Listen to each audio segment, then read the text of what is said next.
আসসালামু আলাইকুম সুপ্রিয় শিক্ষার্থী, ইনশাআল্লাহ আজকে আমি তোমাদের সামনে সিম্পল থেকে কম্পাউন্ড করার রুলগুলো নিয়ে আলোচনা করব। আমরা জানি কম্পাউন্ড সেন্টেন্স বলতে বোঝানো হয় অ্যান্ড, বাট, অর, নর ইত্যাদি কনজাংশন দ্বারা দুইটা স্বাধীন ক্লজ যুক্ত হয়। আসো তাহলে আমরা 1 নম্বর রুলসটা নিয়ে আলোচনা করি। রুল নম্বর 1 হচ্ছে, যদি সিম্পল বাক্যটি ভার্বের সাথে আইএনজি দিয়ে শুরু হয় তখন আমরা এটাকে যখন কম্পাউন্ডে রূপান্তর করব তখন আমরা কমা এর পরের সাবজেক্টটাকে শুরুতে নিয়ে আসব, কমা এর স্থলে অ্যান্ড বসাবো এবং প্রথম ভার্বটার মূল ফর্মে নিয়ে আসবো আইএনজিটা উঠিয়ে দিয়ে টেন্স অনুযায়ী। আসো আমরা একটু উদাহরণটা দেখি। দেখো এখানে কি লেখা আছে, feeling unwell he left the class. আমি কি বলছিলাম, কমা এর পরের সাবজেক্টটা শুরুতে নিয়ে আসবো, কমার পরিবর্তে অ্যান্ড বসাবো এবং টেন্স অনুযায়ী অর্থাৎ পরবর্তী কমার পরের বাক্যটার টেন্স অনুযায়ী আমরা আইএনজি উঠিয়ে দিয়ে ভার্বের মূল ফর্মে নিয়ে আসবো। তাহলে এখানে কি দাঁড়াচ্ছে একটু খেয়াল করো, feeling unwell he left the class.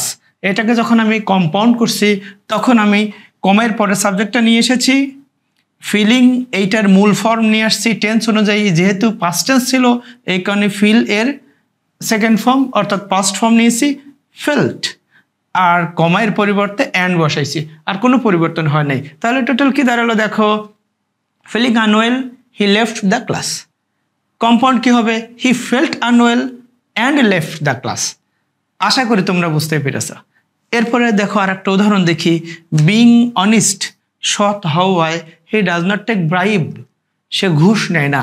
দেখো এখানেও ঠিক সেম কাজ করা হয়েছে, কমা এর পরের সাবজেক্টটাকে শুরুতে নেওয়া হয়েছে, যেহেতু does not take bribe present টেন্সে আছে এই কারণে বিং এর সাথে বি এর এইটার প্রেজেন্ট ফর্ম এম ইজ আর, যেহেতু হি সাবজেক্ট এই কারণে আমি যার মধ্যে হির পরে ইজ বসে এই জন্য ইজ নেওয়া হয়েছে, আর কমায়ের পরিবর্তে অ্যান্ড বসানো হয়েছে।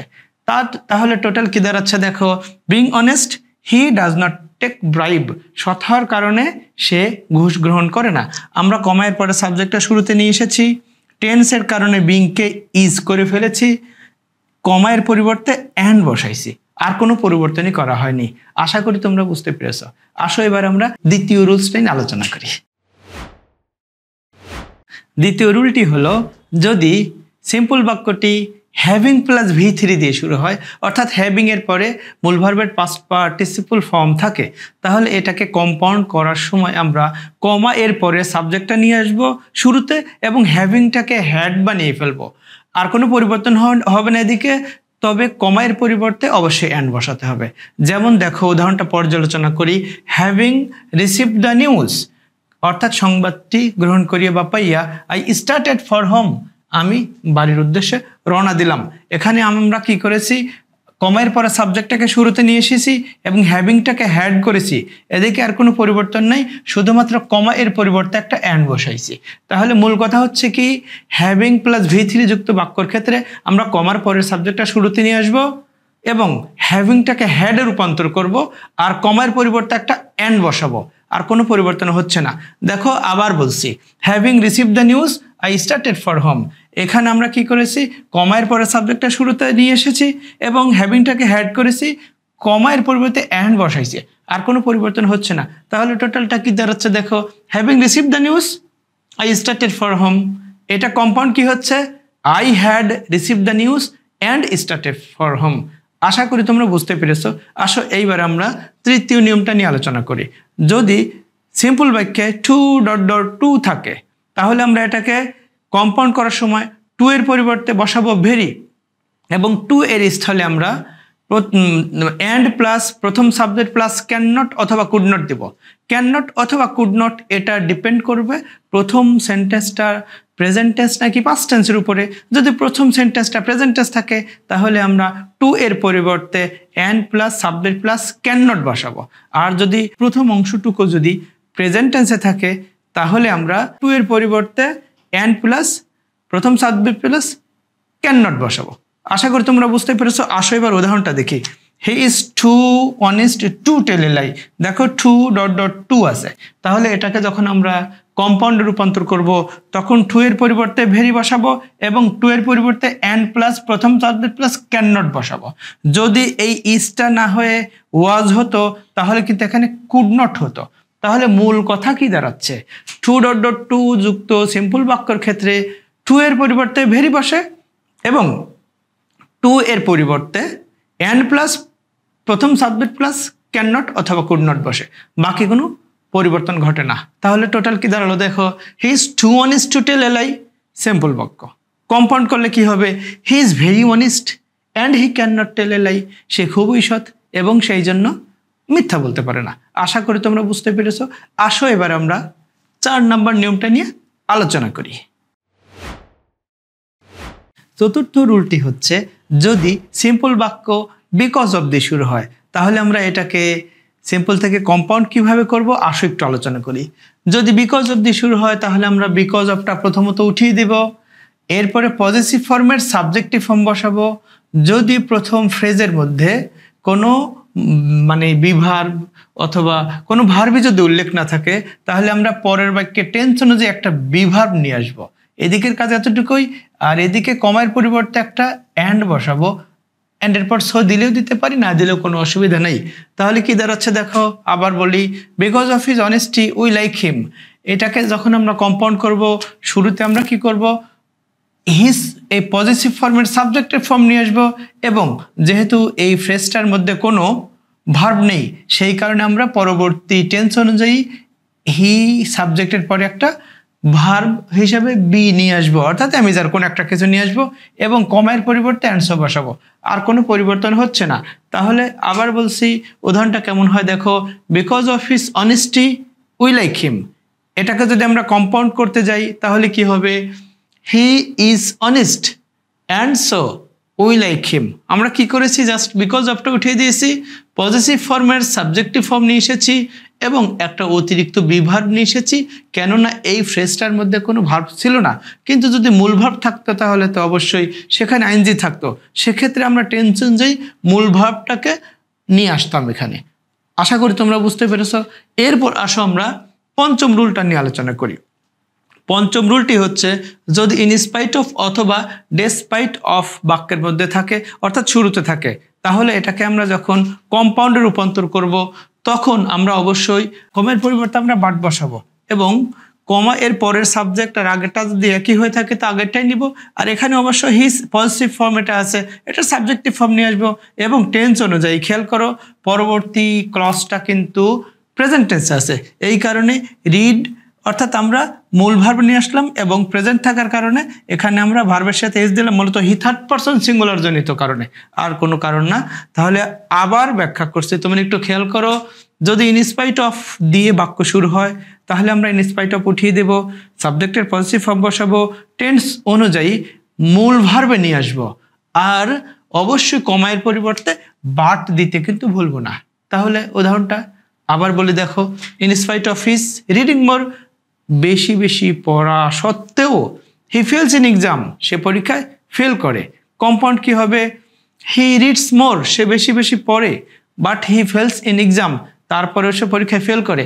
এখানে বাটের পর যদি তুমি হি না লিখো কোনো অসুবিধা নাই, কেননা অ্যান্ড বাট অর নর এগুলোর আগের সাবজেক্ট এবং পরের সাবজেক্ট যদি একই হয়ে থাকে তাহলে পরবর্তী সাবজেক্ট উল্লেখ না করাই ভালো, উল্লেখ করলেও কোনো অসুবিধা নেই। আশা করি তোমরা বুঝতে পেরেছো। এরপর আসো আমরা ষষ্ঠ রুলটা নিয়ে আলোচনা করি। ষষ্ঠ রুলটি হচ্ছে, by plus verb plus ING দিয়ে যদি সিম্পল বাক্যটি শুরু হয় এবং কমা এর পরে যে ক্লজটি আছে ওইটা যদি ফিউচার টেন্সে থাকে তাহলে আমরা এই বাক্যটাকে কম্পাউন্ড করার সময় প্রথম অংশটুকুকে ইম্পারেটিভ করে ফেলবো। যেমন দেখো উদাহরণটা, বাই রিডিং মোর, বেশি পড়ার মাধ্যমে you will get A plus, তুমি এ প্লাস পাবা। দেখো এখানে বাই প্লাস রিডিং অর্থাৎ by plus verb plus ING দিয়ে বাক্যটা শুরু হয়েছে এবং you will get A plus পরবর্তী ক্লজটা কিন্তু ফিউচারে আছে। তাহলে যদি পরবর্তী ক্লজটা ফিউচারে থাকে কমা পরেরটা তাহলে এটাকে আমরা ইম্পারেটিভ করব। দেখো ইম্পারেটিভ করা হয়েছে, বাইটা অবশ্যই উঠে যাবে কারণ এটা তো কম্পাউন্ড করা হচ্ছে, কম্পাউন্ডে তো বাই উইদাউট ইনস্পাইট অফ এগুলো থাকার প্রশ্নই আসে না। তাহলে কি করছি, ইম্পারেটিভ করার জন্য ইউ যেহেতু উজ্জ থাকে এই কারণে এখানে ইউটা মূলত লেখাই হয়নি, আসলে ইউটা আমি কেটে দিলাম কারণ ইউটা মূলত লেখা হবে না, কারণ ইম্পারেটিভ বাক্যে ইউ যদি থাকে সেটা উঠে যায়। তাহলে আবার বলছি দেখো কি হচ্ছে, by reading more you will get A plus, বেশি পড়ার মাধ্যমে তুমি এ প্লাস পাবা। প্রথম অংশটুকু যদি ইম্পারেটিভ করি তাহলে কি হবে, রিড মোর, বেশি বেশি পড়ো, and you will get A plus, এবং তুমি এ প্লাস পাবা। তবে এখানে মজার ব্যাপার হচ্ছে তুমি যদি এমনভাবে লেখো read more and get A plus, তবুও কোনো অসুবিধা হবে না, কেননা অ্যান্ডের পরে ইউ উইল না লিখলেও কোনো অসুবিধা হবে না যদি প্রথম অংশটুকু অর্থাৎ মূল ভাব দিয়ে শুরু হয়। আশা করি তোমরা বুঝতে পেরেছ। আসো এবার আমরা সপ্তম রুলটা নিয়ে একটু আলোচনা করি। সপ্তম রুলটি হলো, যদি বাই প্লাস আইএনজি এর পরের অংশটুকু পাস্ট টেন্সের হয়ে থাকে তাহলে আমরা কমার পরের সাবজেক্টটা নিয়ে আসবো এবং কমার পরের টেন্স অনুযায়ী আইএনজিটা উঠিয়ে মূল ভার্বে নিয়ে আসবো। কমার পরিবর্তে একটা অ্যান্ড বসাবো।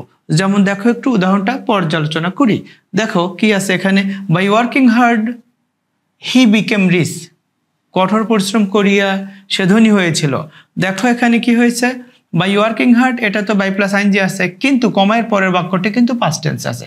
যদি কমায়ের পরের বাক্য বা সেন্টেন্সটি পাস্ট টেন্সে থাকে তাহলে আমরা কি করব, কমায়ের পরের সাবজেক্টটা শুরুতে নিয়ে আসবো এবং টেন্স অনুযায়ী ওয়ার্কিং অর্থাৎ আইএনজিটা উঠিয়ে মূল ভার্বে নিয়ে আসবো। কমায়ের পরিবর্তে একটা অ্যান্ড বসাবো। তাহলে কি দাঁড়াচ্ছে, by working hard he became rich, কঠোর পরিশ্রমের মাধ্যমে সে ধনী হয়েছিল। এটাকে যখন আমরা কম্পাউন্ড করব তখন কি হবে, he worked hard and became rich, অর্থাৎ অ্যান্ডের পরে যদি আমি হি না লিখি সেটাই বরং ভালো, কারণ আমাদের জানা মতে অ্যান্ড বাট অর নর এইরকম কনজাংশনের আগের সাবজেক্ট এবং পরের সাবজেক্ট যদি সেম হয়ে থাকে তাহলে পরের সাবজেক্টটা উজ্জ্বল রাখাই ভালো। তাহলে আবার বলছি, মূল কথা হচ্ছে বাই প্লাস আইএনজি যুক্ত অংশের পরের অংশ যদি অর্থাৎ কমার পরের সেন্টেন্সটা যদি পাস্ট টেন্সের হয়ে থাকে তাহলে আমরা কমার পরের যে সেন্টেন্স সেই সাবজেক্ট অবশ্যই নিব এবং ওই টেন্স অনুযায়ী আইএনজিটা উঠিয়ে মূল ভার্ব বসাবো এবং অ্যান্ডের পরে কমা বসিয়ে দেব। আর কোনো পরিবর্তনই হবে না। আশা করি তোমরা বুঝতে পেরেছো। এরপরে আসো আমরা অষ্টম রুলটা নিয়ে আলোচনা করি। অষ্টম রুলটা হচ্ছে, ইনফিনিটিভ যুক্ত বাক্য যদি উদ্দেশ্য বোঝায় তাহলে আমরা ইনফিনিটিভের টুটা উঠিয়ে সেখানে অ্যান্ডস বসাবো এবং প্রথম সাবজেক্টটা বসিয়ে এরপরে ওই সাবজেক্ট অনুযায়ী ভার্ব বসাবো। যেমন দেখো, he reads more to get good marks, সে বেশি বেশি পড়ে, তার উদ্দেশ্য হচ্ছে বেশি মার্কস পাওয়া। তাহলে দেখো আমরা কি করব, জাস্ট টু এর পরিবর্তে অ্যান্ডস বসাবো, প্রথম সাবজেক্টটা এরপরে বসাবো এবং প্রথম সাবজেক্ট অনুযায়ী ইনফিনিটিভের এই ভার্বটাকে মূল ভার্বে নিয়ে আসবো। আমাদের এখানে গেটটাকে গেটস করা হয়েছে, তার কারণ এই গেটের সাবজেক্টটা হি। আর আমরা তো সবাই জানি যদি সাবজেক্টটি থার্ড পারসন সিঙ্গুলার নাম্বার হয় তাহলে ভার্বের শেষে এস বাই এস এর একটা প্রশ্ন থেকে যায়। He third person singular number, এই কারণে মূলত এখানে এস হয়েছে।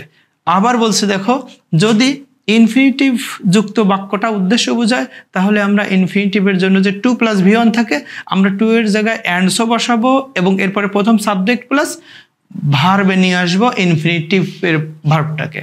তাহলে কি দাঁড়াচ্ছে, আবার বলি, দেখো, he reads more to get good marks, সে বেশি বেশি পড়ে বেশি মার্কস পাইতে বা পাওয়ার জন্য। কম্পাউন্ড করলে কি দাঁড়াচ্ছে, হি reads more and so he gets good marks. এখানে টু এর পরিবর্তে অ্যান্সার বসানো হয়েছে, প্রথম সাবজেক্টটা হি বসানো হয়েছে এবং গেটের সাথে এস করা হয়েছে মূলত সাবজেক্ট থার্ড পারসনের কারণে। আশা করি তোমরা বুঝতে পেরেছো। আসো এবার আমরা 9 নম্বর রুলটা নিয়ে একটু আলোচনা করি। নবম রুলটি হলো, যদি without plus verb plus ING থাকে তাহলে এইটাকে আমরা কম্পাউন্ড করার সময় অবশ্যই উইদাউট অংশটুকুকে ইম্পারেটিভ করে ফেলবো, অর্থাৎ উইদাউট উঠিয়ে দেব এবং কমার আগের অংশটুকুকে ইম্পারেটিভ সেন্টেন্সে রূপান্তর করব। যেমন দেখো, উইদাউট রিডিং মোর, বেশি পড়া ছাড়া ইউ উইল ফেইল, তুমি ফেল করবা। যদি আমরা ইম্পারেটিভ করি কি হবে, উইদাউট তো উঠিয়ে দিবই। এখানে দেখো তোমরা ইউ উইল ফেইল অর্থাৎ সাবজেক্ট আকারে আছে ইউ, আর আমরা জানি ইম্পারেটিভ যদি করি তাহলে ইউ কিন্তু উজ্জ্ব থাকে, লেখা হয় না। তাহলে কি করছি, রিড মোর, ইম্পারেটিভ করলে অবশ্যই মূল ভার্ব তো অবশ্যই আসবে। তাহলে কি হচ্ছে, রিড মোর এবং কমায়ের পরিবর্তে একটা অর বসাবো, এছাড়া কোনো পরিবর্তন হবে না। যদি কেউ এভাবে লিখতে চায় রিড মোর অর ফেইল, অর্থাৎ ইউ উইলটা যদি সে না লিখে তবু কোনো অসুবিধা নেই, হতেই পারে। আবার বলছি, যদি without plus verb plus ING দিয়ে সিম্পল বাক্যটি শুরু হয় বা গঠিত হয় তাহলে আমরা কি করব, শুরুর অংশটুকুকে অর্থাৎ উইদাউট যুক্ত ফ্রেজটাকে আমরা ইম্পারেটিভ সেন্টেন্সে রূপান্তর করব, কমায়ের পরিবর্তে একটা অর বসাবো। তাহলে বাস এটা হয়ে যাবে, কম্পাউন্ড সেন্টেন্স হয়ে যাবে। আবার দেখো তাহলে পর্যালোচনা করি, without reading more you will fail, এটা সিম্পল বাক্য। কম্পাউন্ড বাক্য কি হবে, read more or you will fail, বেশি বেশি পড়ো নতুবা কিন্তু তুমি ফেল করবা। এরপর আসো আমরা 10 নম্বর রুলস এবং সিম্পল থেকে কম্পাউন্ডের শেষ রুল নিয়ে আলোচনা করছে। সেটা হচ্ছে দেখো, যদি besides plus verb plus ING দিয়ে বাক্যটা শুরু হয় সিম্পল, সেক্ষেত্রে কম্পাউন্ড করার সময় আমরা অবশ্যই কি করব, শেষের সাবজেক্টটা শুরুতে নিয়ে আসবো, অর্থাৎ কমার পরের সাবজেক্টটা শুরুতে নিয়ে আসবো, বিসাইডের পরিবর্তে নট অনলি বসাবো। আবার বলছি, কমায়ের পরের সাবজেক্টটা শুরুতে নিয়ে আসবো, বিসাইডস এর পরিবর্তে নট অনলি নিব, এবং রিড অর্থাৎ মূল ভার্বের সাথে আইএনজি উঠিয়ে মূল ভার্বে নিয়ে আসবো মূলত এটাকে। তাহলে কি হচ্ছে, হি নট অনলি রিডস মোর, কমায়ের পরিবর্তে বাট অলসো বসাবো এবং পরবর্তী কোনো পরিবর্তন হবে না। তোমরা খেয়াল করছো পরবর্তী পরিবর্তন হবে না বলার পরেও কিন্তু আমি হিটা লিখি নাই, তার কারণ হি তো একবার এসেই গেছে, এই কারণে প্রয়োজনীয় হয় না। মূলত not only, but also, and, but, or, নর এরকম বাক্যর ক্ষেত্রে যদি উভয় সাবজেক্ট একই হয়ে থাকে তাহলে পরবর্তী সাবজেক্ট না লিখলে ভালো, এই জন্য মূলত লেখা হয় নাই। তাহলে আমরা আবার একটু পর্যালোচনা করি আসো রুলটা নিয়ে বা উদাহরণটা নিয়ে। সেটা হচ্ছে কি, বিসাইডস প্লাস আইএনজি থাকলে কি করতে হবে, আমাদেরকে কমার পরের সাবজেক্টটা শুরুতে নিতে হবে, বিসাইডস এর পরিবর্তে নট অনলি নিতে হবে এবং মূল ভার্বে নিয়ে আসতে হবে, অর্থাৎ বিসাইডের পরের ভার্বটাকে মূল ভার্বে নিয়ে আসতে হবে। হি থাকার কারণে মূলত রিডস হয়েছে, অর্থাৎ থার্ড পারসন জনিত কারণে ভার্বের শেষে একটা এস হয়েছে। আশা করি বুঝতে পেরেছ। আর কমায়ের পরিবর্তে বাট অলসো বসানো হয়েছে এবং হিটা উজ্জ্ব রেখে রাইটস মোর অর্থাৎ বাক্যাংশটুকু বসিয়ে দেওয়া হয়েছে। তাহলে টোটাল কি দাঁড়াচ্ছে, আবার বলছি দেখো, বিসাইডস রিডিং মোর অর্থাৎ বেশি বেশি পড়ার পাশাপাশি হি রাইটস মোর, সে বেশি বেশি লিখেও, এটাকে যখন আমরা কম্পাউন্ডে রূপান্তর করছি তখন কেমন হচ্ছে দেখো, he not only reads more but also writes more, অর্থাৎ সে শুধুমাত্র বেশি বেশি পড়ে তা না, বেশি বেশি লিখেও বটে। আমরা আজকে সিম্পল থেকে কম্পাউন্ডের আলোচনা এখানেই শেষ করছি। এছাড়াও সিম্পল থেকে কমপ্লেক্স, কমপ্লেক্স থেকে সিম্পল, কম্পাউন্ড থেকে কমপ্লেক্স, কমপ্লেক্স থেকে কম্পাউন্ড, এই জাতীয় কোনো জায়গায় যদি কোনো প্রবলেম হয় তোমাদের বুঝতে, আমরা অবশ্যই চেষ্টা করব তোমাদের প্রবলেম সলভ করতে। তোমরা যদি কমেন্ট বক্সে এসে আমাদেরকে নক দাও, এছাড়াও তোমরা আমাদেরকে কমেন্ট বক্সে জানাবে পরবর্তী তোমরা গ্রামারের কোন বিষয়ের উপর আলোচনা জানতে চাও বা শুনতে চাও। আমরা তোমাদের চাহিদা অনুযায়ী ইনশাআল্লাহ চেষ্টা করব ভিডিওগুলো তৈরি করতে। আমাদের সাথেই থাকো গ্রামারের বিভিন্ন বিষয় জানার জন্য। ইনশাআল্লাহ পরবর্তী কোনো ভিডিওতে তোমাদের সাথে আমার দেখা হবে। আসসালামু আলাইকুম রহমতুল্লাহি ওয়া বারাকাতুহু।